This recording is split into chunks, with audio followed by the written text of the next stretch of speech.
Hey everyone, it's TB Shores. It's March the 29th, 2016. It's 10:06 a.m.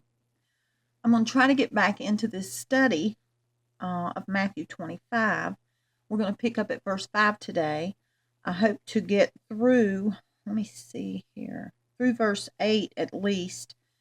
And again, I apologize for it taking so long with the long weekend and family and actually studying to get a deeper understanding, because it seems like the more I study, the more I get shown. And I like that, but it takes more time to study and to get a clear understanding of things. And a lot of times, the Lord has to get things in my head that may never make it into the video, but it's things that I need to understand to be able to convey things properly. But we're going to pick up at verse 5. Where we see it says, while the bridegroom tarried, they all slumbered and slept. Now here, there's not too much in this verse to break down. We know tarried means it taking time, just as we see it says to spend or take time. So the Lord was taking time before, the bridegroom was taking time before he came. And while he was taking this time and they were waiting, the virgins all slumbered and slept. Now, the key thing I want to point out about that is we see they all slumbered and slept.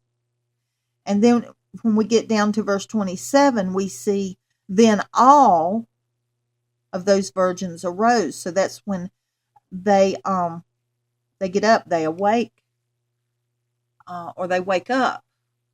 So it's important that we note that it's all of them, because as we already discussed, we know that this scripture shows us that the wise and the foolish were waiting for the bridegroom.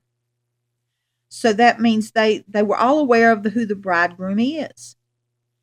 But only the wise, with their special oil, because it was all about the lamps needed the pure oil, the pure olive oil to burn. And what that oil represented, we discussed in the last video or two. And it's very important that we understand the importance of that oil, because as we clearly see in this parable, it's all about the oil as to whether one enters into the marriage, that they can go out to meet the bridegroom and enter into the marriage. Okay? So it's important to understand they all slumbered and slept. And then in verse 7, they all arose. So it's about them all sleeping and them all rising, and they all wake up. And I think the most important thing we can learn out of that is this is not speaking typically of what we relate to as, I'm trying to think the best way to explain this.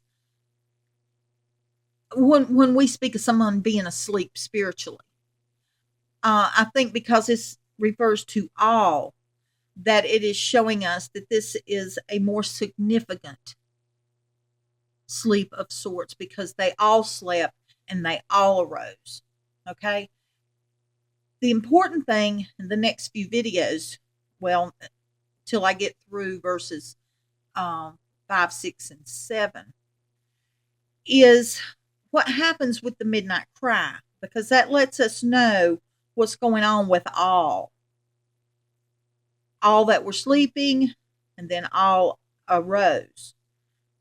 The midnight cry is the why of them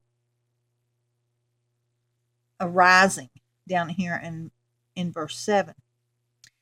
But as we see, tarried simply means that the bridegroom took time before coming, and they all slumbered and slept. Now, slumbered, there's a bit of a difference here.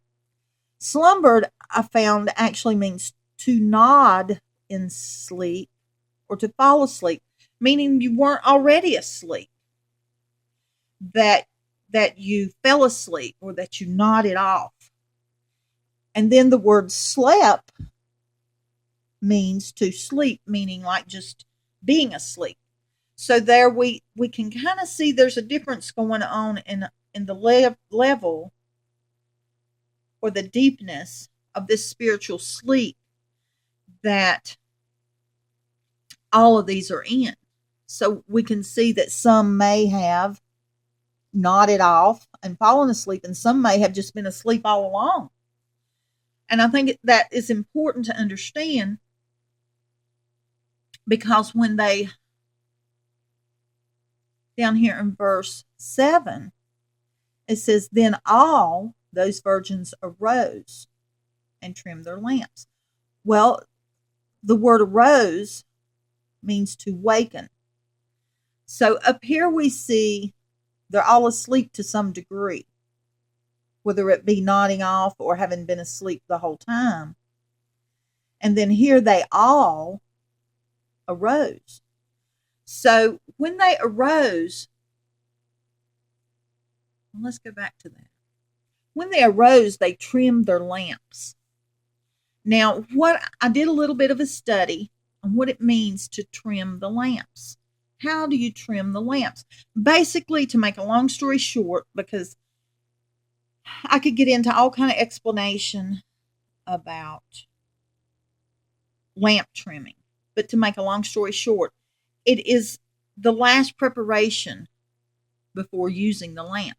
You clean it because you want to get the best use out of it. You want to produce the purest light, the best light.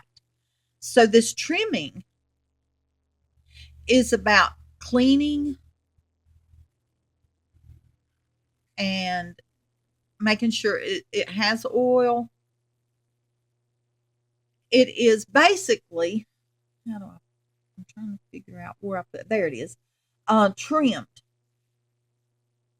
Here we see, anytime you see this, it's the Strong's number.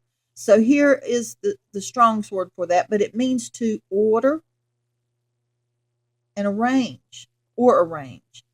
And basically, that is just about, order means being organized, setting things in order. So it's about preparation. So to trim a lamp is to prepare it for use. That's the long and the short of it. To trim a lamp is to prepare it for use, because you want to clean it. You want to make sure it's full of oil. You want to make sure that the wick is properly saturated with oil, or it won't burn. And I just wanted to point out that this trimming of the lamps is about last preparation before use. So here we see in verse 5, they were all slumbering and slept. In verse 7, they all arose, which means to waken. Now, to waken, to rise up. And when I give you these definitions, we need to understand that it can be either or both. In this particular case, based on the context in which it is used, I believe it is referring to waken. And the reason it's important to understand that is I think there's more going on here than just, like I said before, our typical understanding of someone being spiritually asleep. And the reason I say that is because of what we see happening with verse 6, the verse that's in the middle, and the verse that is all about why they arose. Okay? When we look at Matthew 25:6, it says, and at midnight there was a cry made, behold, the bridegroom cometh. Go ye out to meet him. Okay, the first thing I want us to look at is this word behold. Behold. Behold means look. Behold. Also see, lo, behold, look. If you notice, now I copied and pasted this. This is exclamation marks, so it's emphasizing, okay? And this I thought summed it up really good. And I found this also when I was looking up the word in the Strongs. Behold, which especially calls attention to what follows from it. Okay, so here we can understand that the word behold is drawing our attention to something specific, because it says, behold, which especially calls attention to. Okay, it's calling attention to something, the word behold. So we go back up to the scripture, and it says, and at midnight there was a cry made, behold, it's drawing our attention to something. The bridegroom cometh. Now this cry, we're going to get into that in the next video, but this cry is not someone actually saying the bridegroom cometh. It's about it drawing our attention to the bridegroom coming, okay? And we'll get into discussing the midnight cry in the next video. I'll be back shortly. Bye-bye.